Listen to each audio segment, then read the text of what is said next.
మీ లైఫ్లో ఎంత తొక్కినా మీరు ఎదుగుతూనే ఉంటారు. దట్ తొక్కడానికి చూస్తారు కానీ తొక్కలేరు.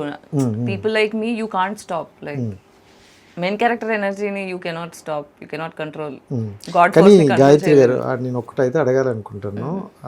అంటే మీరు ఫెమినిస్ట్ అని కొంతమంది అడిగారు, లేకపోతే కొంతమంది డిఫరెంట్ క్వశ్చన్స్ అడిగారు. కానీ ఒక అమ్మాయి తనలో ఉన్న బాధని చెప్తున్నప్పుడు అక్కడ మెన్ ఆర్ ఉమెన్ అనేది కాదు, సిచ్యువేషన్ బట్టి చెప్తారు. బట్ మీ సిచ్యువేషన్ అలా వెళ్తున్న కొద్దీ మెన్స్ మీద కోపం ఇది కొంచెం ఎక్కువ అవుతుంది, సో ఉమెన్స్ మీద సో తగ్గుతుంది అన్నట్టుంది. అవునా? కొన్ని విషయాల్లో ఇప్పుడు మెన్ని టార్గెట్ చేసి మెన్ బ్యాడ్ అని ఒక్కసారి కూడా మాట్లాడలేదు. అంటే మెన్ బ్యాడ్ అని నేను అనలేదు, బట్ మన చెప్పే కంటెంట్లో ఉమెన్. మీరు నిజంగా మీరు నా వీడియోస్ చూసినట్లయితే నేను అమ్మాయిలు అని మాట్లాడా, అబ్బాయిలు అమ్మాయిలు మనుషులు అనే ఒక common noun, generalized diplomatic way of conversation. ఎందుకంటే ఇక్కడ అమ్మాయిలు బాగుపడాలని కోరుకోలేదు, అమ్మాయిలు అబ్బాయిలు ఎల్జిబిటిక్యూ ఎవ్రీబడి బాగుపడాలని కోరుకునే మనిషిని.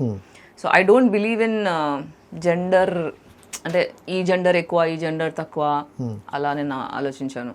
అందరూ ఈక్వల్గా ఆలోచిస్తా, అందరూ బాగుపడాలని ఆలోచిస్తా. మీరు కరెక్ట్గా నా వీడియోస్ చూస్తే you will only see me mentioning generalized అమ్మాయిలు అబ్బాయిలు అనే మాట్లాడతా.